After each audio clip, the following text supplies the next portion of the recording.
Okay, episode 2, internal and external range liquidity. Many of you will know and understand this concept as it's become mainstream knowledge right now in the ICT community since my first course a few years ago.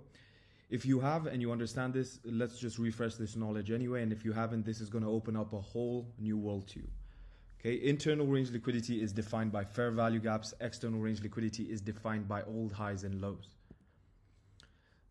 There is a constant ebb and flow between internal and external range liquidity. They just continuously play off of each other, okay? So when external range liquidity is taken, old high or low, it then seeks internal range liquidity next. From internal range liquidity, the market then seeks external range liquidity. It's a constant ebb and flow from external to internal, internal to external. And this is extremely important in deriving a higher time frame bias as well. This is one of the building blocks to building a bias, okay? The market only does two things. It's either seeking to rebalance an imbalance, some kind of imbalance that can include volume imbalances and new week opening and day gaps, or it's running liquidity at old highs and lows. When we trade into a fair value gap, we then next look for an old high or low, so internal to external. If we run out an old high or low, we then look to seek a fair value gap. So it would be external to internal range liquidity, okay?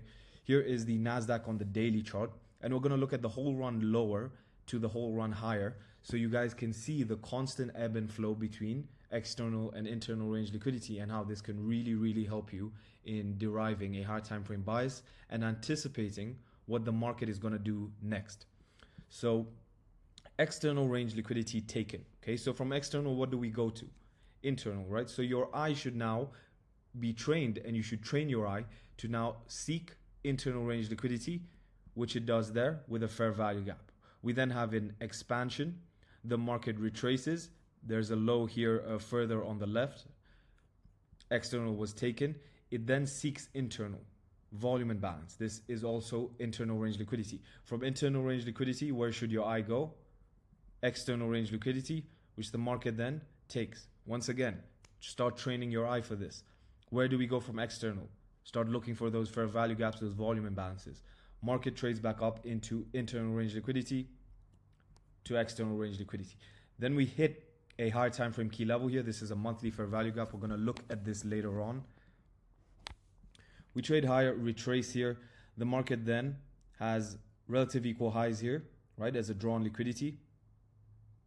We trade higher, we have internal. So we trade into internal range liquidity here, right? The volume imbalance, the new day opening gap here. Okay, this is Tuesday and Wednesday.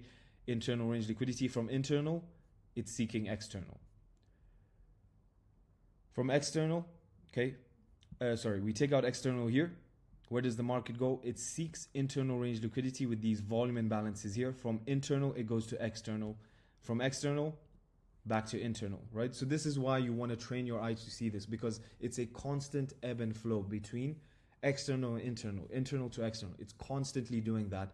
And as you can see, we're doing this on a daily chart, which is going to help you derive bias, right? So we take out the external here. We go back into that volume imbalance here. Market then seeks external range liquidity, right? And just constantly continues with this cycle. We take out this old high. Then we finally form a swing high here. Market trades back into internal range liquidity here. It seeks external. From external, back into internal. Internal, external. External, internal, internal, external. Just a constant ebb and flow between external and internal range liquidity. Right? So this is one of the building blocks to building a high time frame bias, as well as the other things we're going to teach in the long-term perspective. But this is one of the core concepts to how these charts move. So it's extremely important you understand this and you backtest this and see the constant ebb and flow between the two.